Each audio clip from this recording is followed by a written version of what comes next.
What's going on, everybody? Hope you're all having a fantastic day today. Now, for those who don't know or haven't seen any of my other socials, I live stream over on Twitch every single day. Now, the times that I've been live streaming have been pretty back and forth. I've been trying to get a little bit more consistent with a real schedule, so I'll probably come out and confirm a schedule later on, but right now I'm going to be trying to hit about 10 in the morning Eastern time mark, and I stream for a much longer time. I feel like I have more energy in the morning when I stream, and I can last longer, so more people are able to see the stream compared to starting a stream a little bit later in the afternoon, or even at night where I have less energy and I end up, cutting it off a little bit earlier. So hopefully with this new schedule, things will be going a little bit better. And also, we will probably be playing maybe either some Vanguard or Battlefield 2042 today. I haven't really made up my mind, but we're going to have a nice variety throughout the rest of this weekend. But if you guys want to check out any of my live streams or even go ahead and see any of my other socials, every single one of my links are down in the description for my Twitch, for my Twitter, and for my Discord. Now, ladies and gentlemen, today's commentary is going to be a little bit more interesting compared to the previous ones because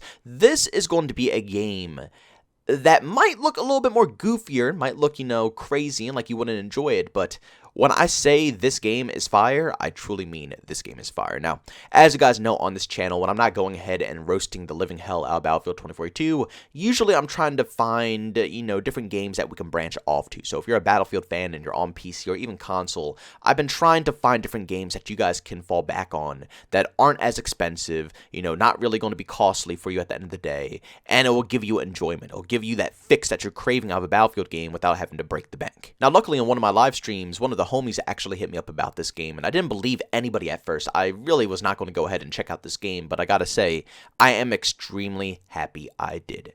BattleBit might be probably one of the most fun games I've played in a very long time that are trying to mimic or copy the Battlefield formula. Again, it looks goofy, it looks childish, it looks like it's not going to be a fun game, but you have to trust me when I say that this game performs extremely well. Now, to begin with, this game was only developed by, I believe, 3 people altogether. It might have started off with 1, but at the end game here, the current game that we see right here, it's not end game yet, but the current build that we're looking at was made by 3 people.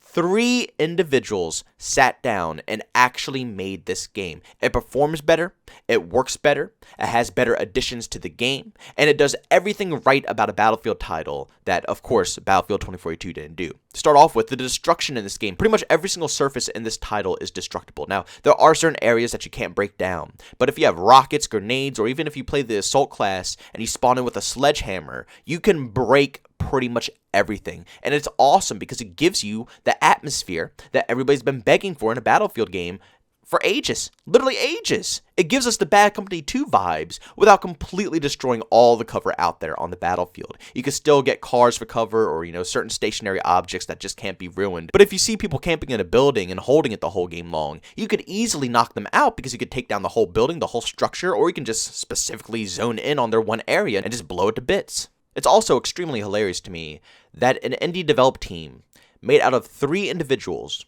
can be more creative and innovative with ways of updating a Battlefield game and making it more newer and, more interesting without destroying the core features of what makes a Battlefield game good.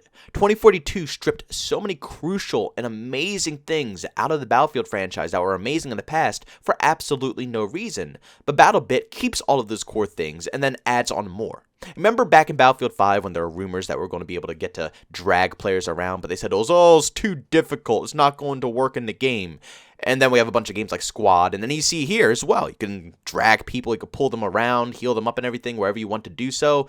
Once again, I don't know why that feature can't be added into Battlefield. It's very simplistic. You would think it would be easy enough, but leave it to indie developed team to be able to do it before a AAA developed team. And also, there's really cool tiny details, like checking your magazine or being able to chuck it out, if you need to get a quick reload, but still being able to pick it up off the ground if you still want to hold on to it, or, cycling through your mags, but not, replenishing the ammo and, the overall big stash of ammo that you have just sitting in your butt, I guess. If you have ammo in your magazine and you don't empty the whole clip and you want to save on to it, you do. You save it and it's going to be a half a mag sitting in your backpack that you'll put into your gun later on in the cycle. Even things like being able to drop bandages for teammates so they can hold on to extra bandages if they need them.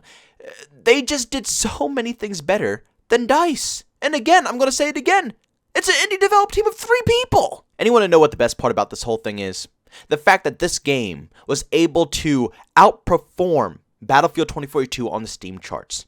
You all know how bad 2042 is doing on Steam right now and how little people are interested in that game. Well, BattleBit beat it in numbers. More people are playing this game right here than Battlefield 2042 on Steam in general. Now, that's probably not Battlefield 2042 as a whole. You know, we're not counting PlayStation, Xbox, PC, all the platforms together. We're just counting Steam alone. But still, at the end of the day, to, like I said, have a random indie developed game made by 3 people come out of the blue and outperform a AAA developed title and have people actually prefer this game over the other is just wild. Truly, this is the year of indie developed games. Like, AAA games are completely dropping the ball, and this really needed to happen because if this never happened, people would continuously be brainwashed to the fact that, oh, this is just how gaming is. This is just how things are supposed to be, when it's not. There's teams out there who are truly passionate that actually enjoy making games for people to enjoy that deserve way more respect. These other teams are just lost in their ways, along with, being under a publisher, scummy publishers like Activision and EA. Thank God Activision got bought out by Microsoft, but who knows how that's going to go. But at the end of the day, indie developers are definitely coming in clutch right now. But the final thing I really want to mention here, because this is massive, this is truly just insane to me, but BattleBit proves that having a high player count is possible in gaming. You see, Battlefield 2042 put a bad taste in a lot of people's mouths because one of their main selling points was that this game is going to have double the player count. And, double the player count, we thought, oh, this is going to be insane because we're all thinking in our heads, oh, we're going to be playing on maps like we used to play in the past. Battlefield 3, Battlefield 4. It's going to be really condensed, chaotic, insane. I can't wait to try it out. And then we get into Battlefield 2042 and the maps are humongous. I mean, you're running for ages until you can finally find a gunfight, and then you just get clapped in the side of the head.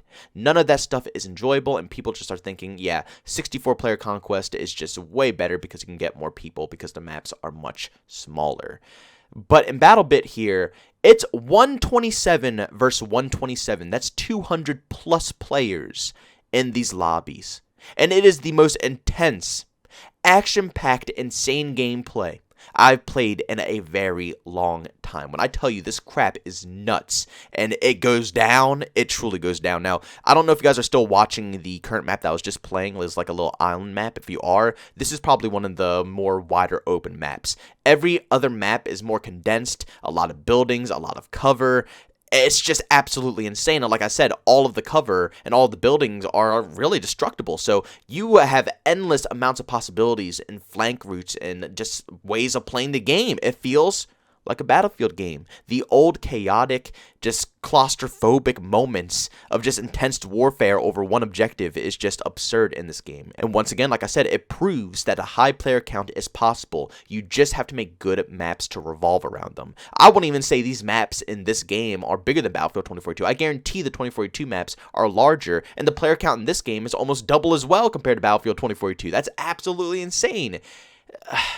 Like I said, I can't believe an indie development team of 3 individuals has a better thought process on how to make a Battlefield game over the core AAA developers at DICE who have been making Battlefield for years. Now, sadly, there's 2 disappointing factors about this whole thing. First off, it's PC only. All the console people, you cannot go ahead and play this game, sadly. And second off, today is the final day of this game being free to play, the 21st. Once the 22nd comes around, I'm not sure if they're completely taking it off the Steam Marketplace or what they're doing here, but eventually it will be coming back on, and it's going to be $15 to get access into the game. So basically, you can give it a complete good try today. There's tons of content, way more maps than there are in Battlefield 2042, way more weapons to mess around with, way more. It's an actual class system, assault, medic, support, all that good stuff that we love. They have all of that stuff in this game, and you can play it the full day for free. And then you can really come to a conclusion if you think the game is going to be worth $15 or not. More than likely, I think I'm going to pick it up because, like I said, I think it's a pretty fun alternative. I'm not going to lie. I don't really mind the whole boxy look. I always say in Clownfield, if they had it more polished off or something like that, I wouldn't mind. Like, literally, the skins in this game look better than the skins in Battlefield 2042, and it's all, Minecrafty. So, I don't know, man. Like I said, you guys can give it a shot and you can see for yourselves. But ladies and gentlemen, thank you so much for tuning into this video. If you enjoyed it, make sure you leave a like. If you hate it, leave a dislike.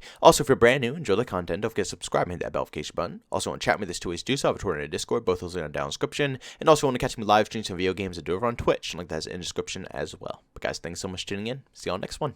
Peace out.